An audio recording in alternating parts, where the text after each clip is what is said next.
नमस्कार दोस्तों, स्वागत है आप सभी का आपके अपने YouTube channel Shyam classes study में। साथियों, आज की इस वीडियो में यूपी पुलिस परीक्षा 2023 में पूछे जाने वाली हिंदी के 37 अति महत्वपूर्ण प्रश्नों का प्रैक्टिस सेट लेकर के आया हूं।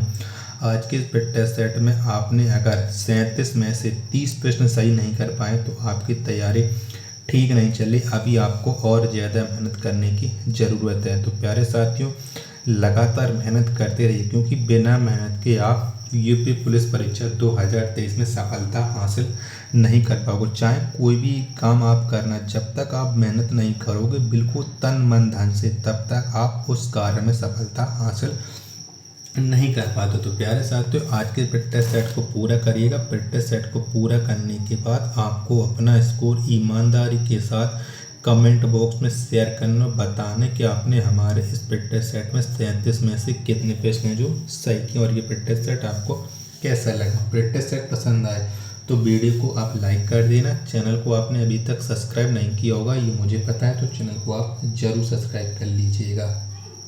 और आपको हमारे YouTube चैनल पर हर एक तरह की तैयारी कराई जा रही है, जिससे आपका कोई भी प्रश्न गलत होने की संभावना नहीं रहेगी। तो बिल्कुल तैयारी बनाए रखिएगा, क्योंकि इस बार आपको सिलेक्शन लेके माता पिता का नाम रोशन करना है।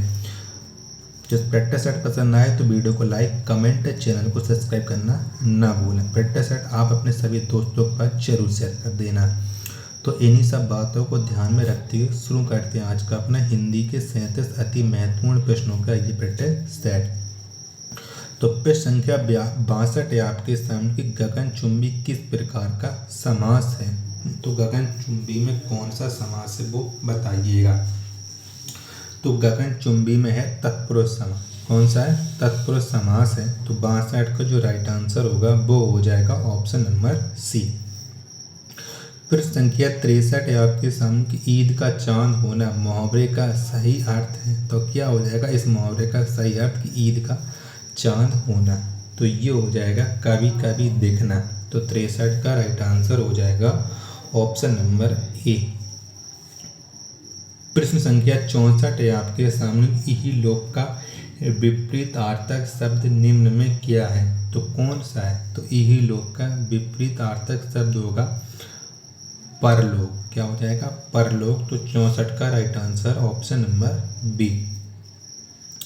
प्रश्न संख्या 65 है आपके सामने कि निम्नलिखित में कौन सा शब्द वर्तनी के आधार पर शुद्ध है। तो इनमें से किसकी वर्तनी शुद्ध या सही है वो आप बताना है। तो अनिष्ट ये वर्तनी शुद्ध है। तो 65 का जो राइट आंसर होगा ऑप्शन नंबर डी। प्रश्न संख्या 66 है आपके सामने कि उत्पत्ति के आधार पर कौन सा शब्द का भेद नहीं है। तो कौन सा नहीं है? तो उत्पत्ति के आधार पर योग्य ये शब्द का भेद नहीं है। तो 66 का राइट आंसर हो जाएगा ऑप्शन नंबर डी। प्रश्न संख्या 67 है आपके सामने कन्नौजी हिंदी की किस उपभाषा की बोली है। तो कौन सी उपभाषा की बोली है कन्नौजी? तो कन्नौजी है पश्चिमी हिंदी की बोली। तो 67 का राइट आंसर हो जाएगा ऑप्शन नंबर बी। प्रश्न संख्या 68 है आपके सामने कि श्री गुरु चरण सरोज रज निज मन मुकुर सुधारी बरनो रघुबर विमल जसु जोदा फलचारी। उपरोक्त पंक्ति में उपरोक्त पंक्ति में छंद का प्रकार है। तो कौन सा छंद है? तो श्री गुरु चरण सरोज रज ये है एक दोहा छंद। क्या है? दोहा छंद है। तो 68 का राइट आंसर हो जाएगा ऑप्शन नंबर ए। प्रश्न 70 है आपके सामने एक म्यान में दो तलवारें मुहावरे का अर्थ क्या है। तो क्या हो जाएगा इस मुहावरे का अर्थ? तो एक म्यान में दो तलवारें का अर्थ होता है एक ही स्थान पर दो समान अधिकारी नहीं रह सकते हैं। तो 70 का राइट आंसर हो जाएगा ऑप्शन नंबर बी। 71 प्रश्न है आपके सामने कि तमस किसकी रचना है। तो किसकी रचना है तमस? तो तमस रचना है ये है भीष्म साहनी की। किसकी है? भीष्म साहनी की रचना है तमस। तो 71 का जो राइट आंसर होगा वो हो जाएगा ऑप्शन नंबर ए। प्रश्न 72 है आपके सामने कि बाबा वटेश्वर नाथ के रचनाकार हैं। तो कौन है बाबा वटेश्वर नाथ के रचनाकार, तो ये है नागार्जुन। कौन है? नागार्जुन है। तो 72 का जो राइट आंसर होगा वो हो जाएगा ऑप्शन नंबर ए। प्रश्न 73 है आपके सामने कि कुरु कुरु स्वाहा के रचयिता है तो कौन है? तो कुरु कुरु स्वाहा के जो रचयिता है वो है मनोहर श्याम जोशी। कौन है? मनोहर श्याम जोशी। तो 73 का राइट आंसर हो जाएगा ऑप्शन नंबर सी।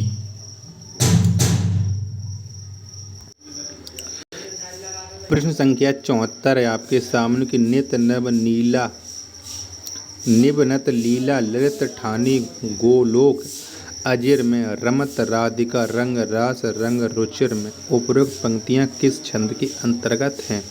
तो कौन से छंद के अंतर्गत आती हैं ये उपरोक्त पंक्तियां, ये आपको बताना है। तो ये आती हैं बरवा छंद के अंतर्गत। किसके? बरवा छंद के अंतर्गत। तो 74 का जो राइट आंसर होगा वो हो जाएगा ऑप्शन नंबर ए। प्रश्न संख्या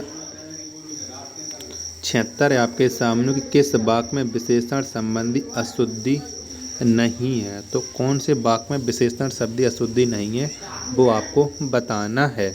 तो बताइएगा। तो वहाँ ज्वर की सर्वोत्कृष्ट चिकित्सा होती है। तो ज्वर जानते हैं आपको बुखार होता है। तो ये हो जिसका राइट आंसर हो जाएगा 76 का ऑप्शन नंबर ए। प्रश्न संख्या 77 है आपके सामने कि चीप की दावत किसकी कृति है? तो किसकी कृति है चीप की दावत? तो ये कृति है भीष्म साहनी की। तो 77 का राइट आंसर हो जाएगा ऑप्शन नंबर बी इसका राइट आंसर। प्रश्न 78 है आपके सामने कि जिस शब्द की विशेषता बताई जाती है उसे कहते हैं। तो उसे हम क्या कहते हैं? तो जिस शब्द की विशेषता बताई जाती है उसे हम विशेष कहते हैं। क्या कहते हैं? विशेष। तो 78 का जो राइट आंसर होगा वो हो जाएगा ऑप्शन नंबर ए। प्रश्न 79 है आपके सामने कि माथा ठनकना मुहावरे का सही अर्थ क्या है? तो क्या हो जाएगा? तो माथा ठनकना मुहावरे का जो सही अर्थ हो जाएगा वो हो जाएगा संदेह होना। क्या होना? संदेह होना। तो 79 का जो राइट आंसर होगा वो हो जाएगा ऑप्शन नंबर डी इसका राइट आंसर। प्रश्न 80 है आपके सामने गुरु के समीप रहने वाला विद्यार्थी। तो इसके लिए एक शब्द क्या हो जाएगा? तो गुरु के समीप रहने वाला विद्यार्थी, उसके लिए एक शब्द होता है अंतेवासी। क्या होता है? अंतेवासी। तो 80 का जो राइट आंसर होगा वो हो जाएगा ऑप्शन नंबर ए। प्रश्न 81 आपके सामने कि जिसके पास कुछ ना हो तो इसके लिए एक शब्द क्या होगा? तो जिसके पास कुछ ना हो उसके लिए एक शब्द होता है अकिंचन। क्या होता है? अकिंचन। तो 81 का राइट आंसर हो जाएगा ऑप्शन नंबर बी। प्रश्न 82 आपके सामने कि जो सब कुछ जानता हो इसके लिए एक शब्द क्या हो जाएगा? कि जो सब कुछ जानता हो। तो इसके लिए एक शब्द हो जाएगा सर्वज्ञ। क्या हो जाएगा? सर्वज्ञ। तो 82 का right answer option number C. प्रश्न 83 आपके सामने कि जिसका ज्ञान इंद्रियों द्वारा ना हो सके। तो इसके लिए एक शब्द क्या हो जाएगा? जिसका ज्ञान इंद्रियों द्वारा ना हो सके इसके लिए एक शब्द हो जाएगा अगोचर। तो 83 का right answer option number D. प्रश्न 84 आपके सामने कि जो बीत चुका है तो क्या हो जाएगा इसके लिए एक शब्द? तो जो बीत चुका है इसके लिए एक शब्द हो जाएगा अतीत। तो 84 का राइट आंसर हो जाएगा ऑप्शन नंबर बी। प्रश्न 85 आपके सामने कि अंक का पर्यायवाची है। तो कौन सा है अंक का पर्यायवाची? अंक का पर्यायवाची हो जाएगा संख्या। तो 85 का right answer option number D.